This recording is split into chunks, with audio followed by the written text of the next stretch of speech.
जीवन में हमेशा खुश रहने के लिए अपने जीवन की कुछ बुरी यादों को हर रोज डिलीट कर दो और कुछ अच्छी यादों को शामिल कर लो। जीजे लोहान चैनल पर आपका स्वागत है। इस बात को थोड़ा सा डिटेल से समझने के लिए मैं आपको एक रियल घटना सुनाती हूँ। हरियाणा के सोनीपत डिस्ट्रिक्ट में एक बल्लेगर नाम का योगी है। मतलब ये तपस्या करता है, बाबा बोलते हैं। कुछ लोग जानते भी होंगे, बहुत फेमस है।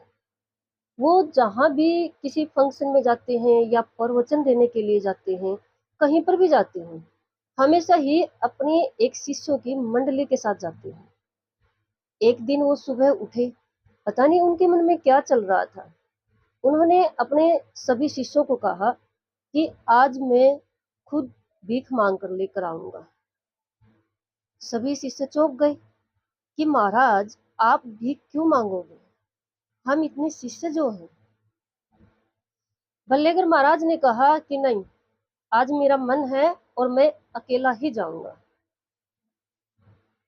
कुछ शिष्य महाराज के साथ जाना चाहते थे, लेकिन उनके सामने हिम्मत नहीं थी अब बोलने की, क्योंकि लास्ट में भल्लेगर महाराज ने बोल दिया कि मैं अकेला ही जाऊंगा। वह एक दरवाजे से दूसरे दरवाजे पर जाकर भी मांगने लगी। जो कुछ भी उसको भिक्षा पात्र में डाल देता, ले आती चुपचाप, बस दुआ देकर आती।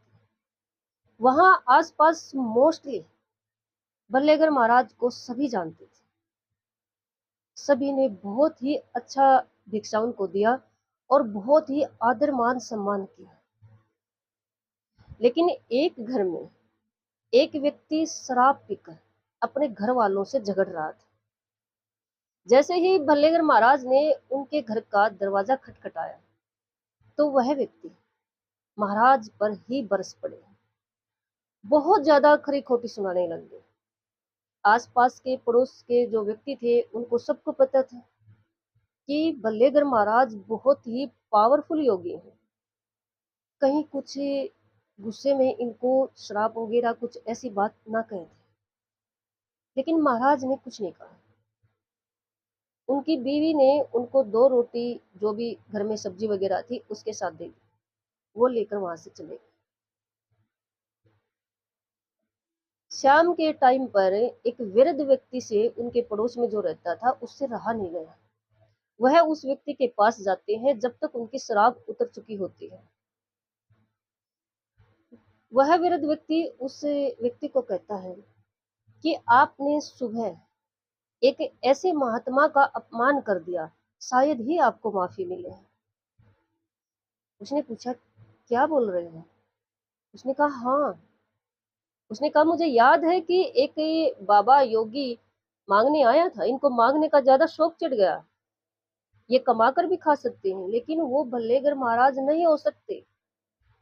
बूढ़े व्यक्ति ने कहा, हम सभी जानते हैं, लेकिन आप इतने क्रोधित थे, कुछ तो क्रोध में और कुछ नशे में आप महाराज को पहचान नहीं पाए। वह व्यक्ति काफी अफसोस करता है और महाराज को ढूंढने निकल पड़ता है। आसपास सभी को पता था कि महाराज का डेरा कहाँ पर है।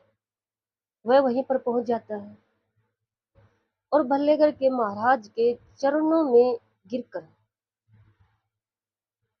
माफी मांगता है। भल्लेगर महाराज ने पूछा, आप किस बात की माफी मांग रहे हैं? उस व्यक्ति ने कहा, महाराज, कल आप मेरे गांव आए थे भिक्षा मांगने, और मैंने शराब के नशे में पता नहीं आपको क्या क्या बोल दिया। भल्लेगर महाराज ने कहा, मुझे तो कुछ भी याद नहीं, क्योंकि मैं सिर्फ आज में जीता हूँ। हो सकता है कल अगर आप बोलते तो मुझे याद होता है, लेकिन जैसे ही सूर्य छिपता है, मैं रेस्ट करने जाता हूँ, उसी समय पर मैं पिछला सब खत्म कर देता हूँ, खासकर बुरी बातें। मुझे याद नहीं है कि आपने क्या बोला था, और मुझे कोई गिला शिकवा नहीं है। ये एक सच्ची घटना है सोनीपत डिस्ट्रिक्ट में।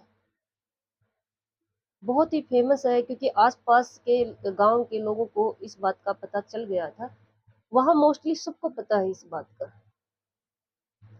ये सच्ची घटना बल्लेगर महाराज की है, लेकिन देखो सीखने के लिए हम सबके लिए एक बहुत बड़ी सीख है।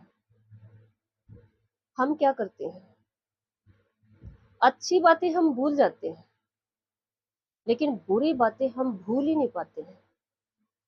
और इसमें कोई एक दो इंसान शामिल नहीं है, पता नहीं इंसान का नेचर ही ऐसा क्यों है।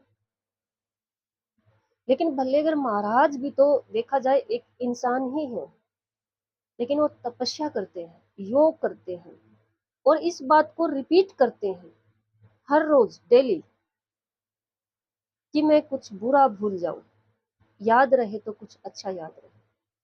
सच में इससे जिंदगी आसान हो जाती है। जिंदगी में संघर्ष तो होते ही हैं, जिंदगी में कठिनाइयां तो होती ही हैं, लेकिन ये तरीका यूज करने से, हर रोज अपने आप को बोलने से, शाम के समय, सुबह के समय, 2 बार ज्यादा नहीं हो,